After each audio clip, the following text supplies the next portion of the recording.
I can't even remember Gambo and I talking about this, and certainly not in the way we're about to talk about it now. I'm going to take you back to September 27th of 2021. This was media day for the Phoenix Suns, and the season was about a month away from starting. Okay, so this is before the deadline had passed for Ayton to get his max contract. He was asked the question if the finals changed him and changed his career. Throughout the playoffs and finals, eventually I started to realize I started to turn a lot of heads from a lot of doubters. And, I think it's funny because, I sacrifice a lot. And, I don't think the world is really seeing my game and, the type of window I have to where I already know what the requirement is. It's just me adding on, being more of an offensive threat and doing the things I want to do now where I already got everything handled to where I don't have to know how long I stay in the key or how to switch. I already got all that stuff handled and made that my foundation. In the moment? Go ahead. Red flag number one, doing the things I want to do now. There's number one. We have a couple of quotes, but that's number one. Okay. Red flag number two. This is Ayton a couple of days later. I put in a lot of work this offseason is what he said. Put a lot of work behind it this offseason, man. And, Coach been talking, and I've been telling them the things I want to do. And, that's a step for me where I'm telling the coach what I want to do now. And, just being more of a threat on this offensive end to help my team win. I'm sure. Can you tell us what you want to do? Or is it everything, every single thing, man. The game has completely changed. Just mainly being a force down low and getting to that line, pushing that ball and just, being more swift in our offense. Red flag number two. I am being told what to do. Now I am telling them what I want to do. Yep.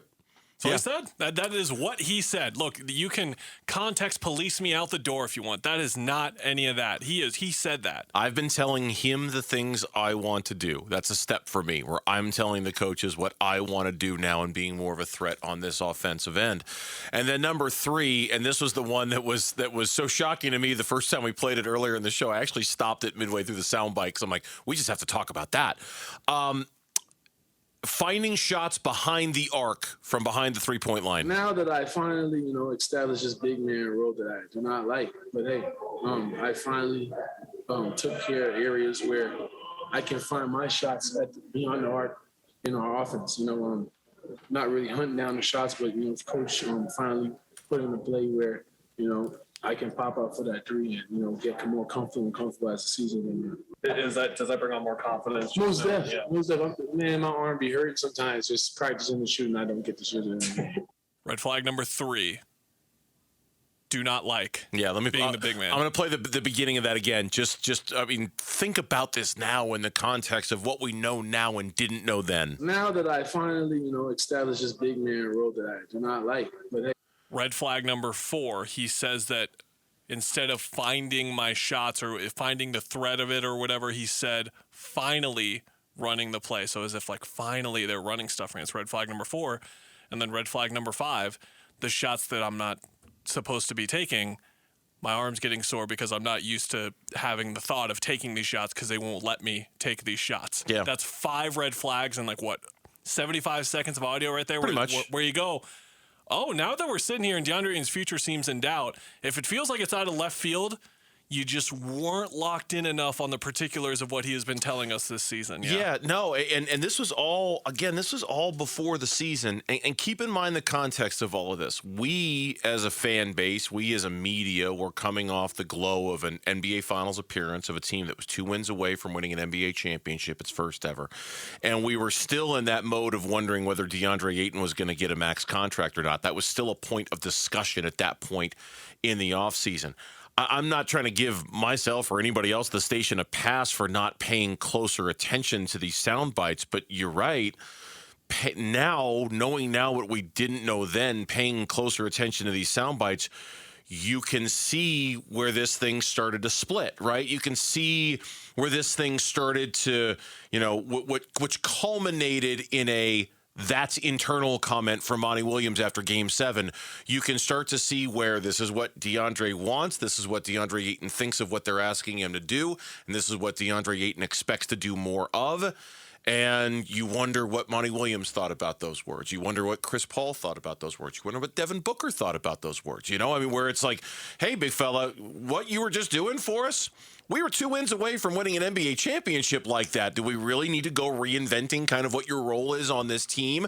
It was obvious he wanted more. And it wasn't just you guys with it going over your heads, just to be clear. It was everyone, including us on the podcast on Empire of the Suns, who follow this every week. It was more like we stored and processed it for later in case it came up. And it came up. But again, that is him talking for the first time since an incredible postseason where he proved without the shadow of a doubt, even if he doesn't like the big man thing or whatever, he doesn't like to do this or that or wants more of this, he can play that role to just nearly perfection with the way that he played it.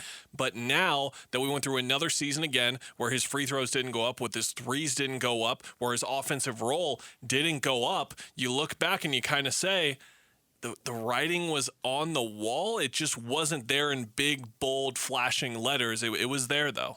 No, it was. And as always, when it comes to any conversation about Ayton and the Suns and how he's used, everyone always wants to say it was his fault, it was their fault. It's Ayton is the reason why, Monty's the reason why, right? And the reality, as it is with almost everything, it's in between, right? It's a little bit of both.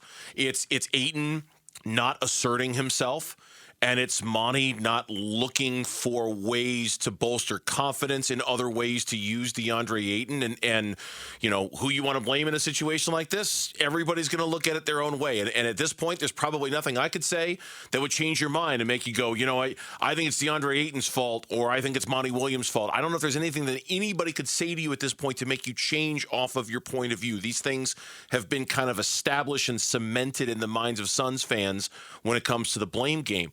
But you're right. It's obvious what he's going to want from his new team. I'll be curious to see who gives him that opportunity and to what extent DeAndre Ayton gets the opportunity to do all of these things he was talking a year ago about being able to do. What team's going to give him the keys to that kingdom? I don't know. We'll see. And who was right? Were the Suns right or was he right? Because we're going to find out next season if he's on a different team. We're going to find out soon.